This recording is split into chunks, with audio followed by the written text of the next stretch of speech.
Lorsque nous avons évoqué dans une capsule précédente la différence entre un paramètre effectif et un paramètre formel, nous avons vu que lorsqu'une fonction est appelée, la valeur effective passée en paramètre est copiée dans la variable qui correspond au paramètre formel de la fonction. En d'autres termes, la fonction travaille sur une copie de la valeur, pas sur l'original. Si elle modifie cette copie, la valeur originale reste inchangée. Prenons par exemple cette fonction qui affiche un compte à rebours. Au sein de la boucle, elle modifie la valeur du paramètre jusqu'à atteindre 0. Comme elle travaille sur une copie, la variable originale n'est pas modifiée. Voyons cet exemple plus en détail. La variable valeur départ vaut 2.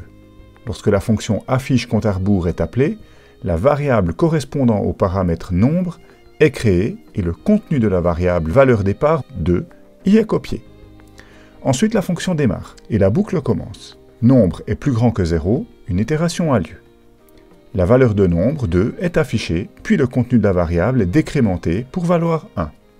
La boucle recommence. 1 est plus grand que 0, elle s'exécute à nouveau. La valeur de nombre 1 est affichée, puis le contenu de la variable est décrémenté pour atteindre 0. La boucle se termine et finalement le message Go est affiché sur la console. La fonction est terminée, ces variables sont détruites et l'exécution du programme reprend dans la fonction main, là où elle en était restée. On voit ainsi que le contenu de la variable valeur départ vaut toujours 2.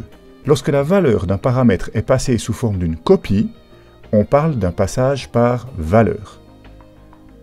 Dans certaines situations, pourtant, on souhaiterait que la fonction puisse modifier la valeur d'origine. Prenons par exemple une fonction qui aurait pour but d'échanger le contenu de deux variables. Pour y parvenir, il est nécessaire qu'elle puisse modifier le contenu des variables d'origine. Pour y arriver, il faut faire un passage de paramètres par référence. Cela se fait très simplement en faisant suivre le type du paramètre par le caractère et commercial. Et souvent, pour indiquer visuellement que c'est un paramètre qui agit sur la valeur d'origine, son nom est préfixé de la lettre R pour référence.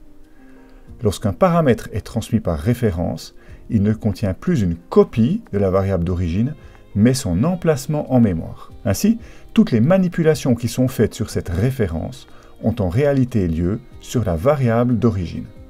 Si l'on appelle cette fonction avec deux variables nombre 1 et nombre 2, contenant respectivement les valeurs 7 et 25, la fonction va créer deux références.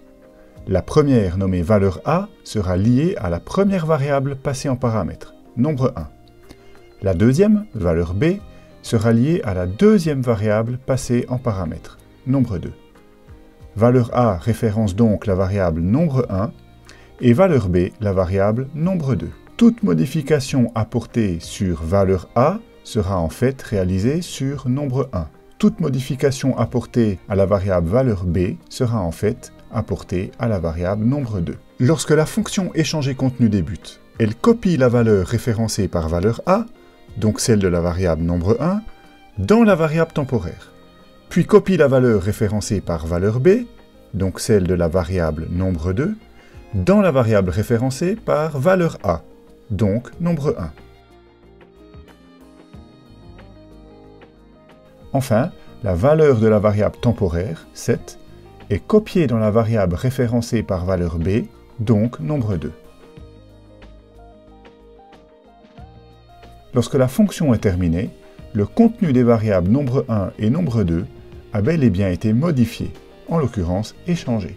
Nombre 1 contient désormais la valeur 25 et nombre 2 la valeur 7. En résumé, lorsqu'un paramètre est passé à une fonction, il peut être passé par valeur ou par référence. S'il est passé par valeur, la fonction manipule alors une copie. C'est le mode de passage par défaut. S'il est passé par référence, en plaçant un « et » commercial à la suite de son type, la fonction manipule alors la variable originale. Ce choix, passage par valeur ou par référence, est spécifique à chaque paramètre. Une fonction pourrait tout à fait passer, par exemple, un premier paramètre par valeur et un deuxième par référence.